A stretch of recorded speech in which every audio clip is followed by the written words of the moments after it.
Welcome to In Context. This is the Liberty News and War Report. My name is Ken McDermott-Rowe. I'm Gus Canavero. And we're joined by our military affairs commentator, Marshawn McDermott-Rowe. In a recent interview with Rick Rozoff, we briefly touched upon the phenomenal video Kony 2012. And we'd like to look today at a little more detail what this phenomenon is all about. The Kony 2012 video has gotten many millions of views, and for those of you who haven't seen it, it's a very slickly produced documentary, It tries to purport to be something that's a grassroots effort, but it looks to me like it's got a little bit too much financial muscle behind it to be something that is what it pretends to be, and that's just an activist citizen who is really concerned about human rights in Africa, and that's of course something that people need to be concerned about. But the answer to the problem of Joseph Kony and the Lord's Resistance Army is to send the United States military in to intervene to prevent these atrocities from taking place. But many of the things that's not mentioned in the video, and this video has gotten many millions of views, is that Joseph Kony may not even still be alive. He hasn't been heard from in many months, and they've moved out of Uganda into other countries such as Sudan. Now, the United States previously was not interested in intervening, and there's a part in the film where they actually go to Washington and they get the talk to the hand, that most people usually get when they go to Washington, and showing that they're these heartless individuals. They don't care about child soldiers and such. But then now that they're in Sudan, all of a sudden there's interest in Washington in intervening, and we have all these Hollywood celebrities getting on the bandwagon. Quickly, what's your thoughts on the LRA, Joseph Kony, United States intervention into Sudan? Is this just another geopolitical ploy to try to grab the resources in Sudan? Yes, it is.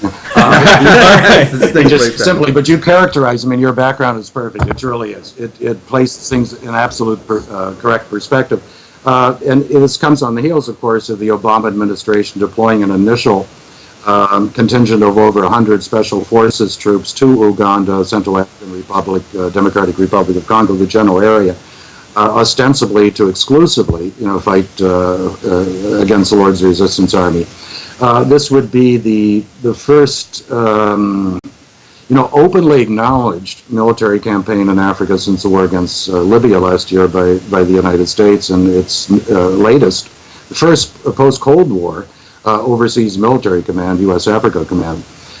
Though I suspect, and I've recently had occasion to write about the fact that the United States is engaged in a counterinsurgency war in Mali, in Northwest Africa, and of course it has.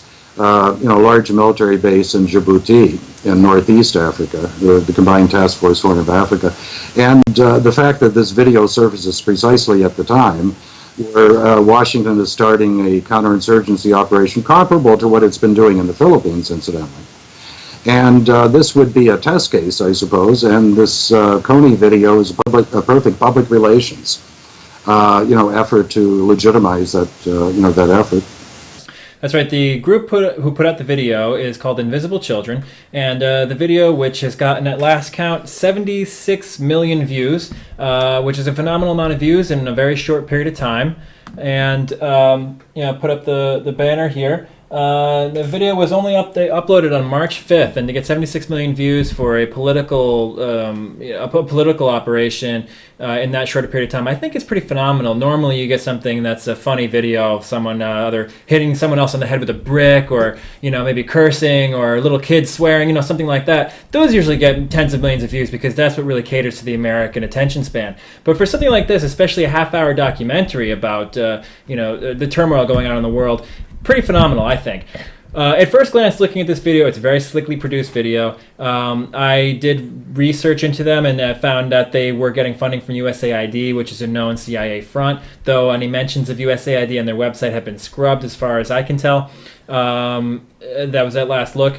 And I think what we need to really know here, or really get into, is why all of a sudden all this attention on Joseph Kony. Joseph Kony is the leader of the Lord's Resistance Army. Hasn't been heard from in several months. Let's bring up his picture so we know who we're talking about here. And he was most active in a place in Uganda, and had been pushed out and was moved around, and eventually moved into Sudan. The American government, as portrayed in Kony 2012, was not interested in any intervention in Uganda. But now that it's in Sudan, everyone's all for it. So, well, Marshawn, Yeah. what is this movement all about inside Uganda? Well, the Lord's Resistance Army is like many, many other resistance movements within Africa, the RUF and other such movements out of Sierra Leone and the like. The Lord's Resistance Army is about, they want to topple, Joseph Kony wants to topple the Ugandan government and create a ultra-Christian utopia. He's a Christian fundamentalist. His organization spawned out of the Holy Trinity movement, which was founded in 1987. The Lord's Resistance Army grew out of that. And it was most highly active under Joseph Kony's leadership in the 90s. Joseph Kony believes himself to be... which is 20 years ago. Which was 20 years ago, yes. Believes himself to be the new Messiah and a prophet.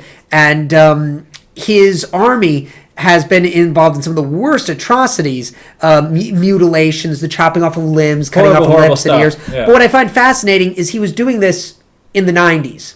So it's really kind of bizarre because it's like if we suddenly decided to get involved in Cambodia to stop any elements of the Khmer Rouge, which was active in the 1960s.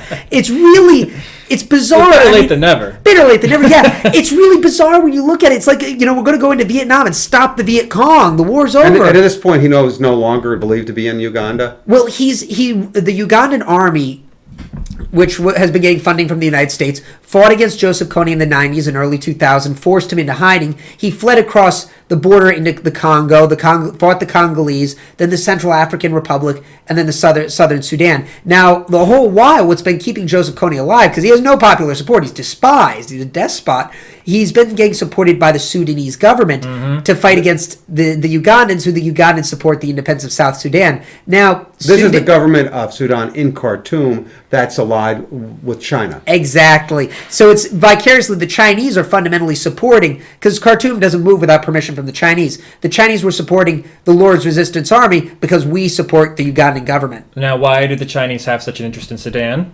Well, Sudan has a lot of oil. Wow, but Uganda has nothing. So that's why we didn't care when people were getting their arms cut off in Uganda, but now all of a sudden there's a big to-do about Sudan because they've got the black gold. And the U.S. government projects that an enormous amount of American oil will be coming from Africa in the near future. And what's brilliant about this is because the borders are so fluid. And it's even better than the Taliban, because the Pakistanis don't want us. If the Taliban's in Pakistan, the Pakistanis don't want us coming into Pakistan. The Iranians don't want us coming into Iran, even though they don't like the Taliban. The Taliban might flee across the border.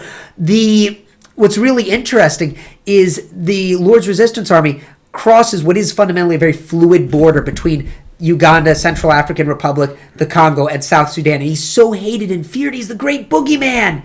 But now he's the great boogeyman without any teeth because his army is so dwindled, but he's so feared. And he may be dead. He may be dead. We have no idea. But he is so feared that the Ugandans, the Central African Republic, and the Congolese will give us free reign to send an army in to control the region. President Obama's already sent a small 100 advisors. 100 advisors, special forces to the region. And I think our concern is that this film may be an effort of CIA propaganda in order to build popular support for a much larger U.S. intervention in Africa. Let me ask you for a second. Just think about this rationally.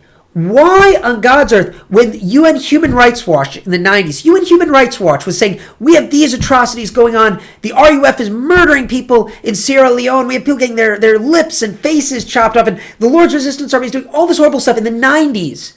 We did nothing. In the the early 2000s, we did nothing. Then all of a sudden, out of the blue, suddenly we care? And one was under a Democrat president, one was under a Republican president. So don't tell me it was just one president's fault why we didn't intervene. Yeah. Republicans, Democrats, didn't matter. We didn't give a flying you-know-what until now. Suddenly we care. And I'm sure it's not philanthropy that we suddenly care. I'm sure not. Well, I think that's going to do it for this quick hitter episode. Thanks for joining us. Subscribe to the channel, and we'll talk to you next time. Bye-bye. Bye-bye.